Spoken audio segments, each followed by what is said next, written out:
Otherwise, we'll be hearing your cat and dog in the background. All right, well, Quinn, let me introduce you. Can everybody hear me? You can just raise your hand if you can. I assume you can. Good. Quinn has been working with the City of San Rafael now for several years as the disaster preparation coordinator. And some of her time is spent actually training and working in the community. An awful lot of it is spent coordinating all the various agencies of the city to have preparation for disasters. She comes with a long history in working in this area. And she was actually one of the few people that I think went to college and actually studied the subject. Most people go to college and then end up doing something entirely different. But Quinn has been on this track for a while. So Quinn, I'm going to keep my remarks very short and just mention that we do have a disaster committee that's working up and down Point San Pedro Road. It meets every month, and we're working on a whole variety of things from training to stationing supplies in various areas to identifying refuge sites, helping organize the community and what have you. And if any of you have an interest in joining the committee, you can always email me. My email address is easy. It's john@lenser.com. So just JOHN@LENSER.com. So in any case, with that, I'm going to turn it over to Quinn and let Quinn begin the 1 hour to get ready program. Quinn? Awesome. Thanks, John, and thanks, Bonnie, and thanks for everybody for tuning in this evening. Just want to check my audio. We're good there. If I can get a thumbs up, John. Yeah. You can hear me okay? Perfect. All right. So you should be able to see my screen, and these slides are available. John has a copy. He's welcome to share them with the group. They're also on our website. And the point of today's talk is really just to go through what I like to kind of think of as low-hanging fruits, easy things that folks can do to be better prepared. Most of these items are kind of targeted at things you can do in less than 60 minutes. So the entire base of this presentation is we can spend less than an hour together, and you can spend less than an hour working on some of this and make good progress. So with that, I will hope my slide progression is going to work. There we go. And so this is the why are we doing this slide and kind of the three main topics we're going to cover. It really is just so important, and we've seen this so much over the last year or so in terms of how critical individual preparedness is for your family's health, for your health, but also for our community's resiliency as a whole. Our resources, as you know, are limited, and so the more prepared every individual and every neighborhood is, the more we're able to help more people. We're going to talk about three main topics this evening: being informed and engaged, having and practicing a plan, and then the stuff part of the conversation is kind of how I like to think of it. So why are you here? And sorry, I have a little mess up on that slide there with the click to add text that didn't get deleted. But there's a lot of different hazards that can impact Marin, and I'm not sure which one of these is concerning you most in terms of why you decided to tune in this evening.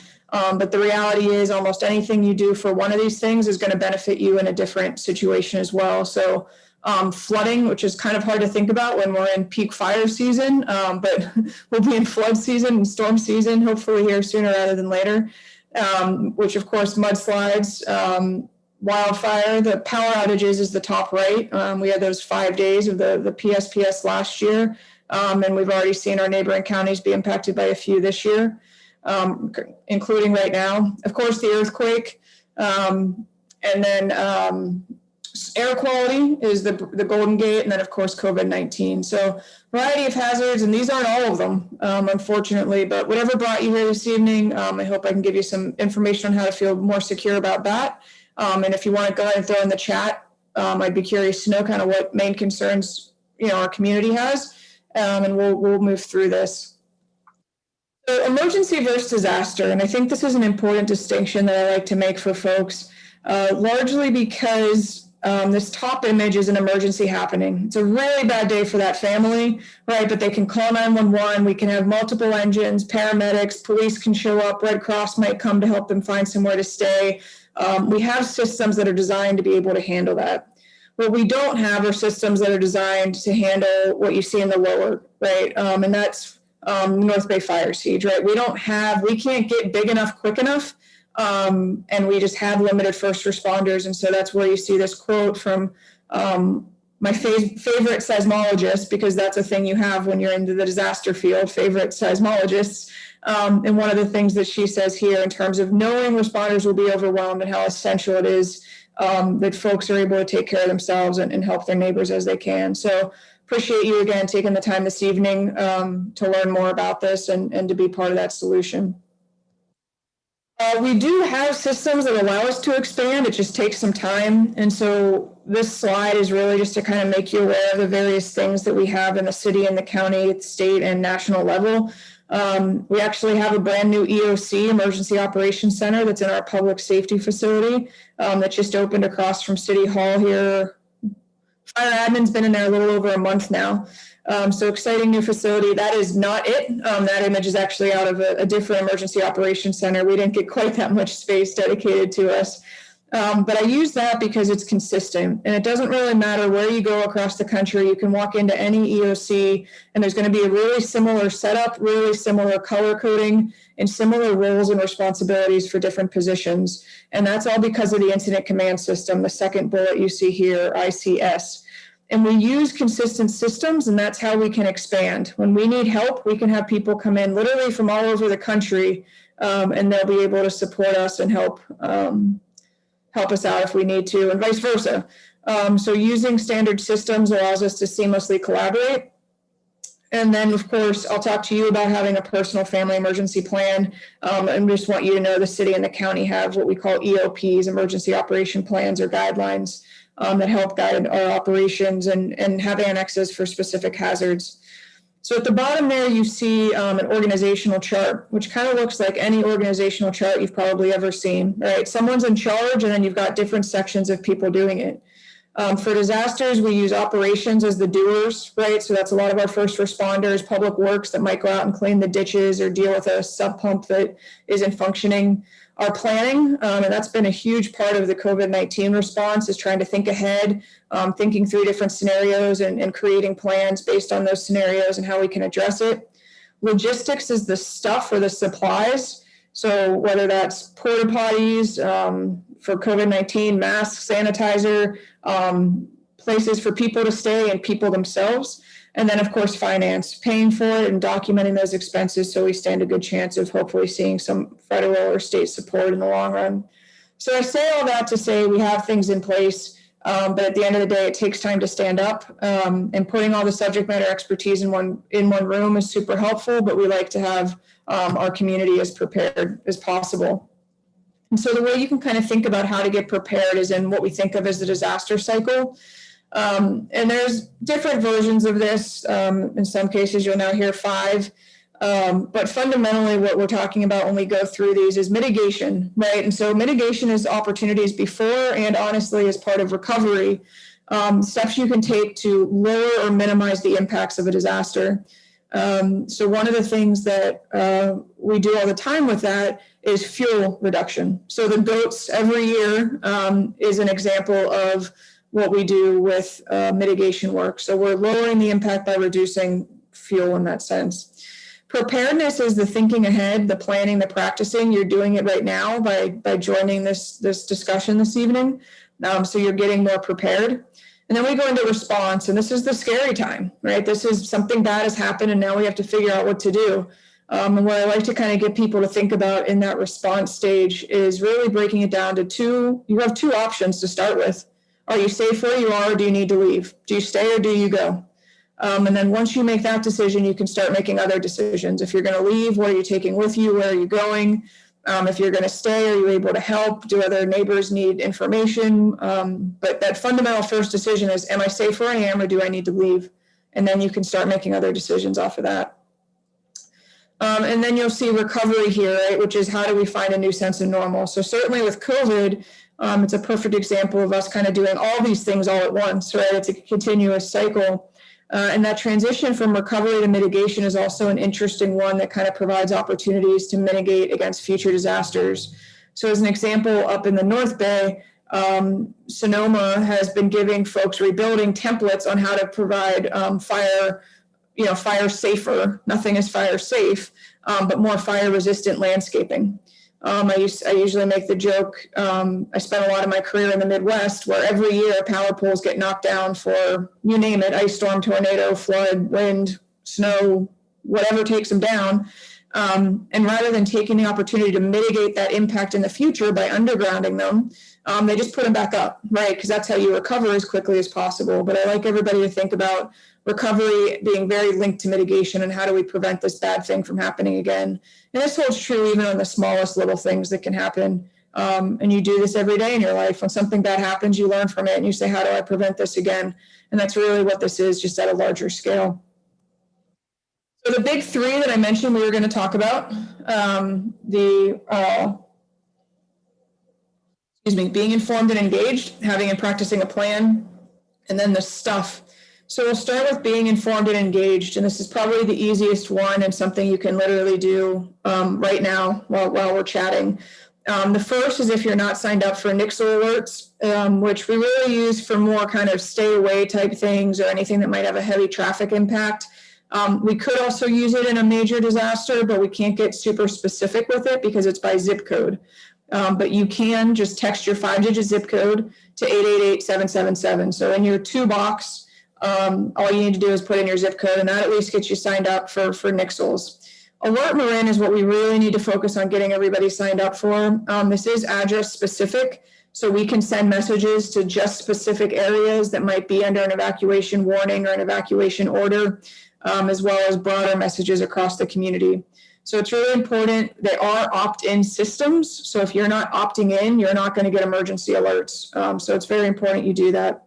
Of course, PG&E also has their own alert system. And then the new one that I want to spend a second talking about is this NOAA, N-O-A-A weather radio. So you'll see kind of a picture of that up towards the top right. And these have been used for a really long time in the Midwest. And I believe in hurricane territory as well. And what they do is the Weather Service can issue a warning, right, an emergency weather warning, because they believe lives are at risk. And this radio that normally is just plugged in, silent, not doing anything, it also has battery backup, goes off. And when I say it goes off, it will wake you up. You will know. And so recently, the Weather Service has also agreed to use this for fast-moving wildfires that are posing extreme threats to life. Those alerts are, again, countywide, so they can't be super specific, but sometimes you just have to get people up and aware and thinking about it and looking for more information, and these are a tool to do that. So especially if you're someone that doesn't sleep with your phone near your bed, or you silence it, or maybe you turn your hearing aids off at night, these weather radios are good options. They also do link to things like bed shakers. So literally your pillow can shake if the alert goes off and things like that. So the basic model you can get online for, somewhere in the $25 or $30 range. And we're working with the MWPA and Fire Safe Marin to see about distributing those to some lower income households and kind of a pilot project in the community as well. So want to make sure everybody's aware of that backup, especially knowing kind of what we went through when we lost power and cell phone towers a year ago. So please make sure you're getting signed up for emergency alerts. If you live somewhere out, or you work, I should say, somewhere else, or if you're joining from out of area and you work in San Rafael, consider getting signed up for those alerts anywhere that you spend a decent amount of time. It really can make a difference and make sure you're protected. I use this slide really to say you're a group of engaged folks. Please be part of the good information exchange and not the bad information exchange. The city cannot see your next doors unless somebody lives in that area. So it's really, next door is probably the challenging, because we can see what happens on Twitter and Facebook, and we can do some rumor management around that information. But we really don't get the information off next door because of the way the accounts are set up. So if you see bad information, please don't be part of that.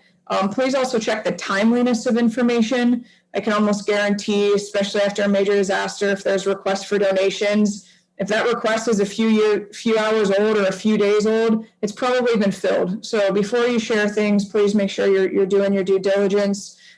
Please share stuff from verified sources. That's always really helpful if you can echo our message. And I'll have all of our social on the slide at the end. So you can follow us on any social media, or again, and I see this happening on my own HOA's Facebook page, is someone will say, hey, what's going on with the smoke? And I'm always like, oh, I wish they were signed up for alerts. But then someone always chimes in and says, hey, if you sign, get this alert and you would have this information. So share the good information, and please don't use 911 as a hotline.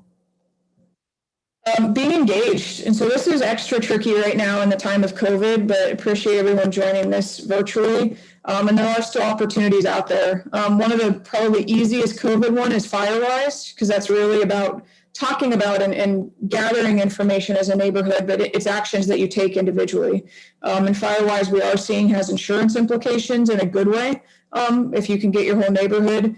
And that's really what Firewise focuses on. It basically says, I can do everything right, but I also need my neighbors to do things right for my home to be well protected.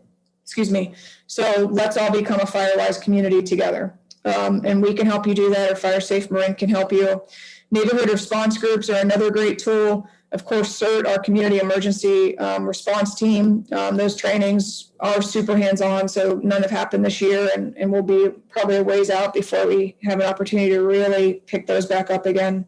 But there's more information on this engagement piece at readymarin.org. However you get engaged, even if it's just having a conversation with your neighbor, can go a long way. This might be the most important slide and the most important statement, because it all comes back to this idea of first responders getting overwhelmed and the neighbors helping neighbors. So have these conversations if you can with neighbors now, right? Who has what, who might need help. And just knowing if you have a nurse that lives next door, right, or a doctor, that's something helpful to know no matter what time of year it is or what thing may or may not be happening. It's an opportunity to create buddy systems, whether that's agreeing to take care of each other's pets if someone's not home, or knowing that there's a teenager that's home alone for a certain amount of hours a day, or someone that might need help with transportation. So please think about this. This becomes, again, there are COVID safe ways to do this. So please do all that. And mental health is a big piece of this. Throughout the whole pandemic, we've been focusing a lot on this neighbor to neighbor campaign, is one from Vice Mayor Collins that, really kind of pushing that forward and moving those along. So before I dive into item 2, I'm just going to check the chat for any questions on those topics. Sounds like there might be a little bit of audio issues, which I'm not, is anyone else having tough challenges there? Your audio could be improved, Quinn. I don't know what we can do about that. Yeah, I don't have a ton of options. Yeah, your mic is just a little high, but I won't talk as loud. Just let me know if that creates any additional problems. You can talk more. You can talk quieter. Yeah, it may actually help to speak not quite as loud, but we could try. Why don't you try that? Definitely get rid of the projection. It'll save my throat too. All right. So seeing no questions, we'll dive into having and practicing a plan. And I mentioned the city has one, and so let's talk about how you can have a plan. So here's kind of the big 3, right? We need to create a plan, we need to share that, and we need to practice that plan. So we really, right, if we go back to what do we do during our response, there's 2 options, right? Do I stay or do I go? So we really want to think about having 2 different plans in place.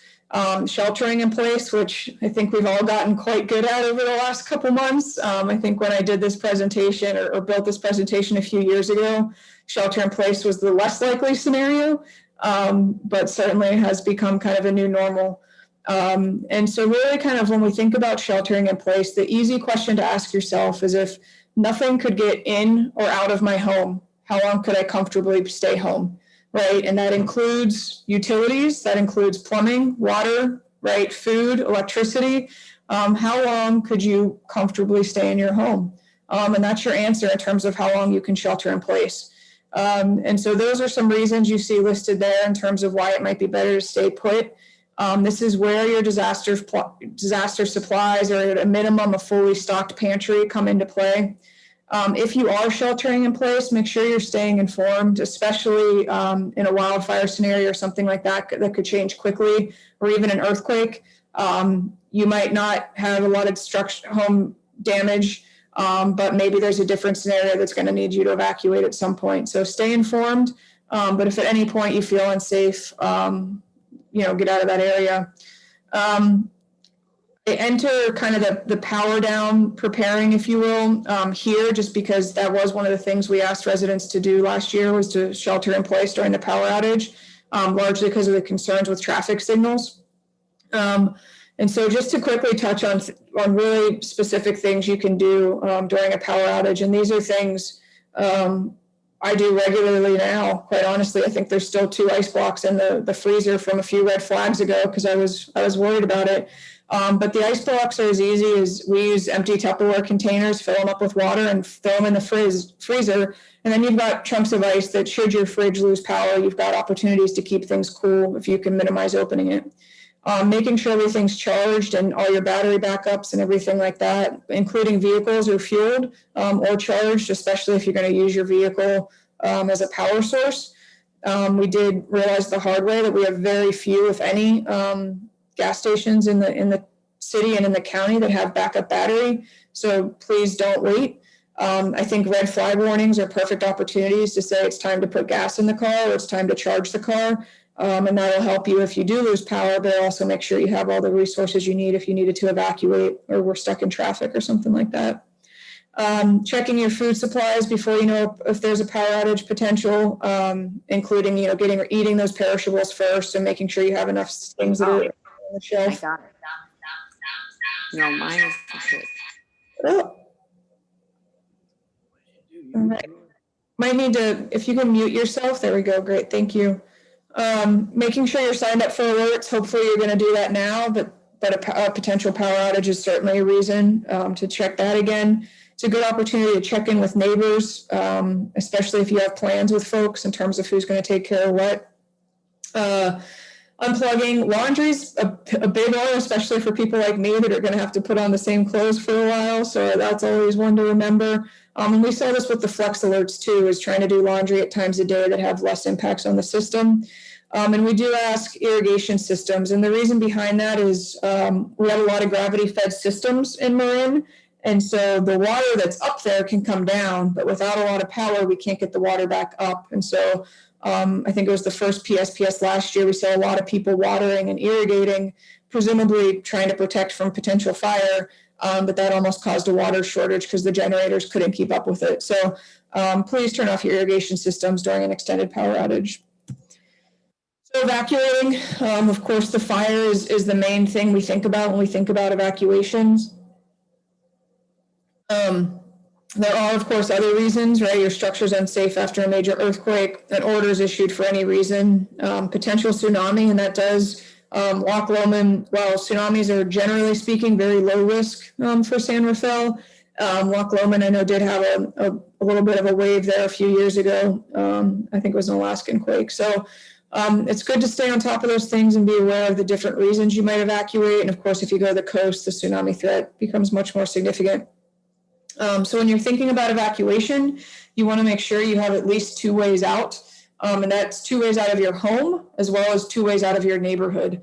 And that will assure, should one of those ways be impacted or unsafe, that you have a backup plan. Leave early if you're going to need extra time, and have meeting places identified. And I would also have 2 meeting places. I would have one pretty close to your home in case of just an individual home fire and people go out different doors, you know where to meet, so you know everybody's safe. And then I would also have a meeting place outside your neighborhood. So should you have to evacuate, you have that opportunity to meet up again if you don't have cellular communication, or if you can't get home for any reason, you can use that. So when we're creating these plans and we're considering, again, a plan for sheltering in place and a plan for evacuating, we want to make sure we have clear roles and responsibilities. So who's going to grab what? Who's responsible for catching the cat and putting the cat in a carrier? Who's going to grab the go bag? Who turns off the gas, whatever the case may be? And do people know how to do those things? Having a good communication plan, and this should include an out-of-state contact. And the reason that's important is sometimes we'll have really big trouble with local communication, but communication out of the area works because of the towers that it's using. And so if you have a contact out of the area that can maybe be your go-between, or maybe your local internet is bad. And this, I think, happened, we were doing this for folks fairly recently. They couldn't get local information because their towers were impacted, but we could. So we were able to get that information and share it with them via text to help keep them informed. So have those out of area contacts and make sure you have those meeting locations.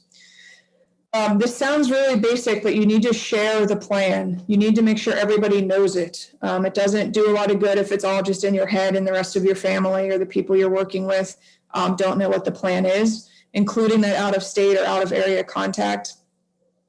Make sure everybody knows where the items are. So if you put, your emergency items in a spot or you move them around, make sure everybody knows where they are and where to return things to if they use those items. Again, knowing your roles and responsibilities.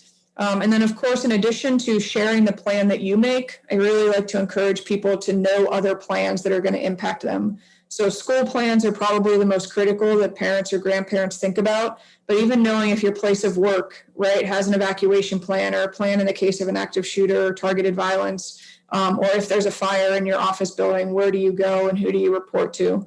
So know the plans for the places that you're at a lot, as well as sharing plans with others. And then practice. Just last week, and I'd love to hear if anyone did it in the chat. We had the shakeout, and that's just an opportunity to practice your drop, cover, and hold on. But a few years ago, and this is a true story, I promise. I was still working at a previous position, and we had just moved offices, and we did the shakeout, and I tried to get under my desk, and I couldn't fit because I had so many boxes still that I hadn't unpacked, and trash can and a recycling bin and everything else. And so it wasn't without practicing that I would have known that. So practice really is important. That includes your evacuation drill and all those kind of things. So you can check how long it takes. Do you have enough space? And it really just creates a ready culture. Practice can also be things like when you go to the store, rather than like if you're going to separate to find items, rather than saying, I'll text you where to meet, right? Hey, I'll meet you here at this time. We used to do this all the time before everyone had cell phones, right? We used to create plans. And I think fundamentally, as we've lost that, we've lost part of this ready culture because we don't create those plans. We just assume we're going to have real-time communication. So have those plans, have those backups. For my wife and I, we always know if we got separated somewhere, we meet back how we got there. So the car in most cases, but certainly if we're taking public transit somewhere, that would also count. So if we did have to evacuate somewhere and we're separated, we always have that backup plan. And so practicing also gives you the opportunity to review and to update to make sure you have the best information, especially if you move or someone moves out or moves in or whatever the case may be. So here's the shakeout I mentioned. This is what we want to see everybody doing during an earthquake. We don't want you running to doors or trying to run outside. You're more likely to get hurt trying to go somewhere than you are just securing yourself wherever you are and covering the most vulnerable parts of your body, which are your head, your neck, and your stomach. So even if you don't have any table to get under, if you have something to hold over your head, and you can kind of crunch down and just sit down, or if you're using a walker, kind of sit on the walker or whatever the case may be, so that you're as stable as possible so the earthquake itself doesn't push you over. And then your second hazard is going to be falling debris. And so that's where especially being under something helps anything that's going to fall on you. So that's earthquake safety in a nutshell. And I'm going to pause here and see if there's any questions on the plan before we move on to supplies.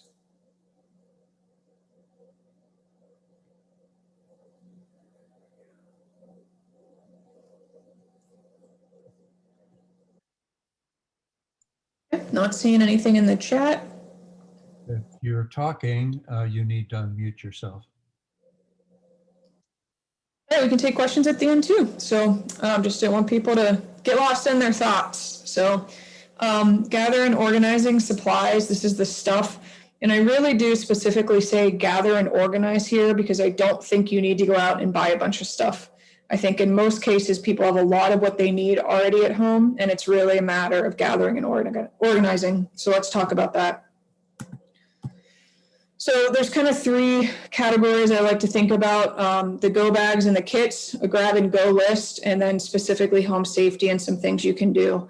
Fundamentally, the idea of everything we're doing with supplies is if we do what we can now, we'll have time to do more of what we want or need to do later. So there's no reason to wait if you have the opportunity now. So go bags versus survival or disaster kits. Go bags are really designed for short-term survival and comfort. I like to think of my go bag as like what's going to keep me in a good mindset to make good decisions. So I don't need to have meals for days. I need to have some snacks and some water to keep me hydrated, right? So I don't get dehydrated and make bad decisions or get hangry and make bad decisions.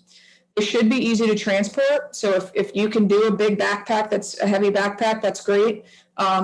We recently had some fanny packs kind of distributed for folks that might not be able to carry the weight. So whatever's going to work for you, make sure it meets your mobility needs, and then you can kind of decide what you can fit in there from there. I do recommend multiple bags. You might be able to get away with combining your car and your work if you drive to work every day. But the idea there is that if you're away from home, do you still have what you need? Do you still have a flashlight? Do you still have some cash? Do you still have a change of clothes? That kind of stuff. So I would recommend at least 2, 3 if you take public transit or things like that. The disaster kit is really that longer term survival. It's going to be bulkier. Ours are Tupperware bins. One of them is, I'm literally kicking it as I'm giving this presentation. It's on a shelf under our kitchen table that keeps a lot of our, non-perishable disaster supplies in. The go bag, and here's some specifics, and I put up a video on Instagram probably a few weeks ago about my go bag and what's in it. So if you want a visual, it's on the Instagram for Fire. I can try to find it and put it in the chat.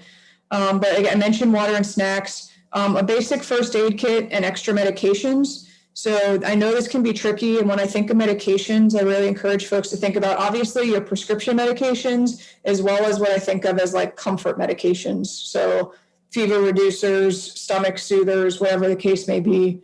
And if you fill a prescription a few days early, which you can do for a few months, you have a week worth of extra medication. You just need to make sure you're keeping that cycled through. At a minimum, I would really include the prescription labels and good documentation of what your prescriptions are in your go bag, so that if you did need emergency prescription refills, you have that information. So many of us are on different types of medication, it's just some people, it's really hard to keep straight everything you're on. So having that information, and that could be as simple as pulling the labels off of all the bottles you have, putting them in an envelope and putting them in your go bag. Cash is a big one, and we saw this during the power outage that credit cards and things like that were down. So make sure you have some cash. Smaller bills are better. Flashlights, extra batteries. The battery powered crank radio. This is probably one of the only things I've specifically bought for my go bag. It has a solar thing. I can crank it to charge it, and that we can get radio information that way. And we did use that last year during the PSPS, and we had some Sonoma evacuees staying with us at the time too. And that was a big one. And I like the crank because it gives you something to do as well. But they make some really cool devices like that, realistically in the $20 to $30 range as well. So nothing too heavy there. N95s, gloves, dust masks, of course, now face coverings. And that's largely to protect against particles, small particles. So the N95s that I had still have, even early days of COVID, and I think a lot of people did, was because of their go bags from a fire standpoint. So do encourage folks to keep those as best they can. Phone chargers and power banks. So like the power banks, and this is a perfect example of how I like people to think about their go bags. We have a couple small portable batteries that we can charge and then take with us. And then when our phones or computers die, we charge those devices out of those. We use them to travel all the time. So I could choose to store them in an office, in a junk drawer, wherever. I choose to store them in my go bag so that I have them in an emergency without thinking about it. But when I need them to travel or to go do more normal use things, I take them out, I use them. So I really like to think of go bags as like your junk drawer or your utility drawer. You have some duct tape. Why not store it in your go bag? and then you have it should you need it, right? You have flashlights and batteries. Why not store them in your go bag? You have them if you need them, and then when you need them for other things, you can take them out and use them. Toiletries, sanitation, feminine hygiene, babies, whatever you need to put into there. Maps and important documents. If you really heavily rely on GPS or your phone, definitely having hard copies goes a long way. Important documents, and I get questions on this a lot, but it is really important to have copies of kind of everything. The first step of recovery is proving who you are. So if you ran out of the house with none of your identification, you can't prove who you are, and you also can't prove kinship if you needed to get to the hospital or to try to find somebody or report a missing person. So having those copies can make recovery start so much quicker. Yes, most of your important documents are somewhere else, right? Your insurance paperwork is with your insurance company, but wouldn't you have comfort in also having a copy of that? So there's a few different ways you can do that. We keep our important documents in a fireproof box near the go bag. We also have them on a flash drive, and I have a lot of things in the cloud as well. So the flash drive is easy. You can put that in the go bag and has all the scanned versions. And then again, saving things in the cloud so I could access them anywhere, regardless of physical loss of my space. So those are options. You need to pick what works best for you and meet your security needs. Part of that important document, I would really encourage everybody to check your current insurance. A lot of folks, especially in Marin and especially in California, are what we call underinsured, which basically means your insurance policy is only going to cover what your house was worth 5, 10, 20 years ago, whenever you bought it or moved in. And obviously the cost of rebuilding and replacing that has gone up substantially. So while you're insured, you might be underinsured. And so insurance isn't actually going to cover the cost that it would take now to rebuild. So take a look at that, talk to your insurance company. Another great thing to do is just walk your house with a video camera or your phone and create a video that documents everything inside, and that can be proof for insurance when you start needing to make claims. And that could include opening cabinets and things like that, depending on where your valuable items are and things you want replaced. And of course, clothing and shoes. A change of at a minimum, I would suggest a change of undergarments, but I suggest having more than that in there if you can. So the long-term survival, the disaster kits. So 3 days is kind of at a minimum what I like folks thinking about. For water, we recommend 1 gallon per person per day. Obviously, if you're using food that's freeze-dried or other rice, right, things that require a lot of water to cook or to make or to prepare, you're going to want to have more water. Also include dietary things and your pets in your water kind of count. Make sure you're taking care of pets and have that as part of your disaster supply as a whole. Any unique needs, including childcare needs. And again, any item you might need to prepare the food. So we just keep all of our camping stuff in one organized bin. So that's my camp stove, propane, whatever the case may be. And then through that, kind of have everything ready to go and stored. But again, it's stuff we used to use a lot more often than we have lately. But there's ways that you don't have to go out and buy a bunch of stuff. It's really just how do I organize what I already have. So this slide is a series of comments from a Facebook group after the North Bay fires a few years ago. And they were using humor to heal, right? And the question was basically posed, like, who else grabbed something crazy when they evacuated? And you can read these and see some of the things people were thinking about. Right, T-ball trophies, raincoats during a firestorm, car keys but no car, frisbees. The piggy bank could have been useful had there been more cash in it, right? But the 235 probably wasn't super helpful. Dirty laundry, well, that on one hand sounds ridiculous. If I said you had 5 seconds to pack, where you have seasonal clothes that fit, your dirty laundry hamper. So that's my new excuse not to fold and put away clean clothes, is I feel like we're more prepared for disasters when it's all just already in a bucket. The wife doesn't love that one. But so the question becomes, right, how do we avoid this happening to us? And the fortunate thing is the answer to that is really easy. And that's through a grab and go list. And so this is the opportunity, and now's the time. Ours is literally on the back of an envelope on the fridge. It doesn't have to be complicated. where you go through and you create a list of what you need and then what you want, right? So things like your go bag, right, are right on the top, reminding you to take your phone and your wallet. You don't want to assume you're going to remember anything, especially if you've never been in a super stressful environment. You don't know how you're going to react. So it's really helpful to create that list. I think I actually put the dog, like literally wrote the dog at the top of the list, just in case I really had lost my mind. She was certainly one thing I didn't want to forget. And then you can get into those want items, and these might be sentimental items, or they might be items of higher value, whatever makes sense for you. In general, I would recommend prioritizing it, organizing the list by priority. And that way, if you run out of time or you run out of space, you've gotten the most important things. If you live in a really large home, it might make sense to do it by room or a strategic plan. But you want to practice this, right? Does it all fit in the car? Do I still have room? And then once you have everything kind of on your list, take another, walk through your home and see, what am I missing? I had someone come to this class a few years ago, came back to a different class a few months later and said, I didn't have clothes. Like, as much as I thought through everything else, I did this, I put everything, I think she just put it on her couch or in her foyer or something. She's like, and I looked at it and realized nowhere in my go bag or on my list or in my kit did I have clothes. So take the opportunity to reflect once you have the list, and make sure you're updating that list as your priorities or your items change. But having that list is really going to make evacuating much simpler, much quicker. Spend the time now, think through that and get that list together so that you don't end up grabbing the Frisbee and the zip ties and leaving the generational jewelry and other precious items. The home safety is where we're kind of going to wrap up here in the next few slides. And this is, how do we create a safe space in and around our home?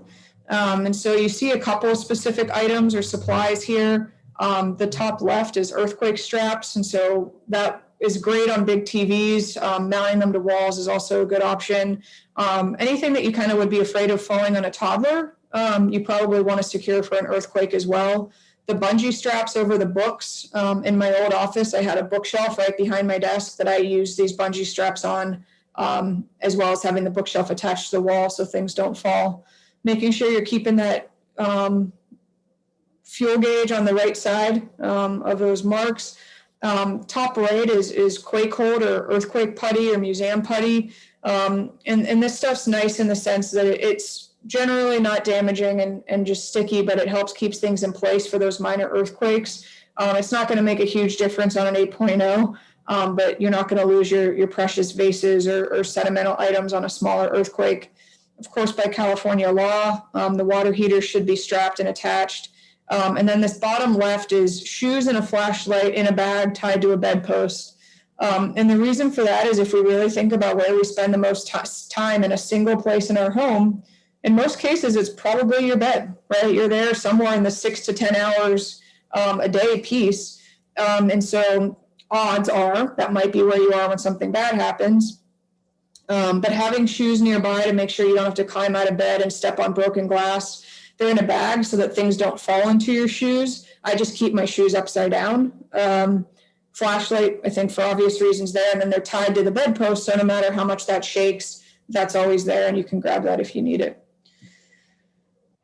Fire is obviously a big concern in Marin, and we're super grateful for the voters that approved Measure C, the MWPA already. It's making a huge difference in our community. And one of the things we're doing is defensible space and home hardening evaluations. And so we're able to do a lot more one-on-one education with residents.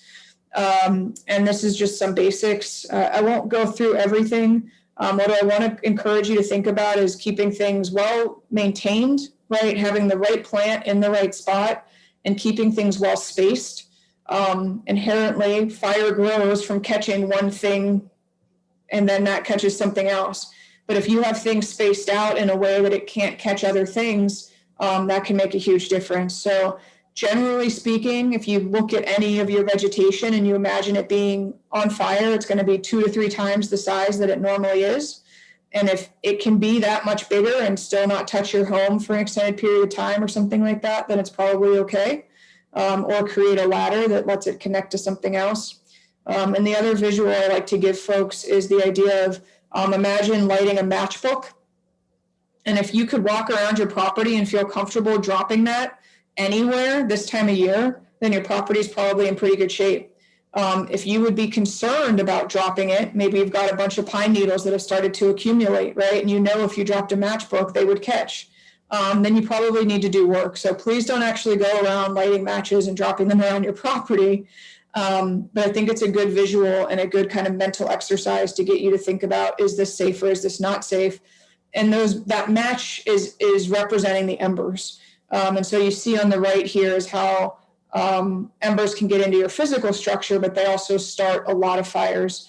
And that's one of the ways we see fire spread so quickly, is it's not the fire itself growing as one unique entity. It's that fire starting a bunch of other little fires through embers that then burn together. So being ember resistant is super important from a home hardening standpoint, as well as a vegetation standpoint. So those are kind of my summary. And this is, again, the big three, right? Being informed and engaged, making sure you are signed up for emergency alerts, that you're only sharing verified information, you're following trusted sources, that you have in practice a plan that includes 2 evacuation routes and 2 meeting places, and that you know who's going to do what, and then gathering and organizing supplies. And hopefully the list I gave you, most of those are things you have around, and it's just a matter of getting them into a bag or a container that works for you. And the other option with a lot of that is just never be on the last of anything. If you don't want to put a bunch of stuff in storage, just keep a really full pantry, right? And then at least you know you have some of the basics that can help you should you need. So that wraps up my talk, and I'll be ready to take questions here in a minute. So if anyone has them, you can start typing them into the chat or get ready to unmute yourself. Here's some resources for you, and I'll leave these up as I answer questions.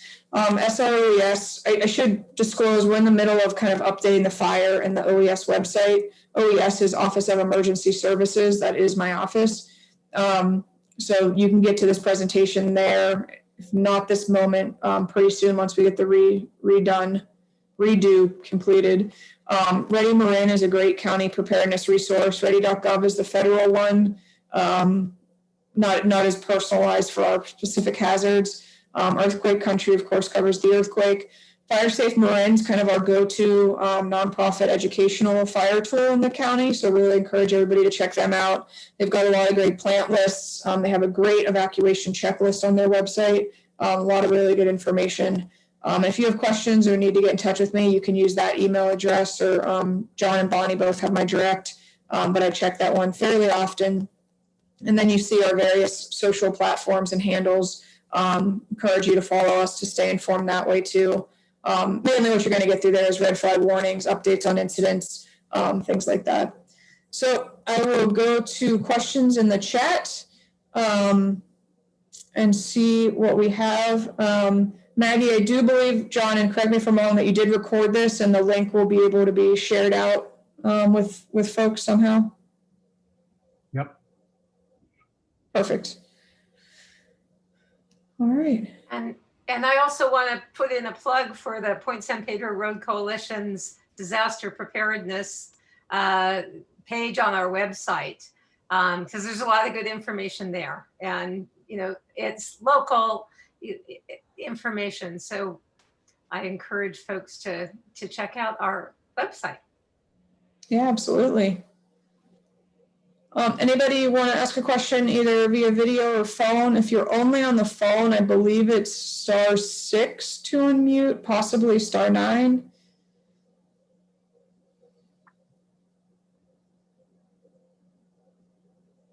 All right, no questions. I answered everything. I have a question. Yes. I have a question. I'll let John go first. Any questions? Go ahead. I have a question.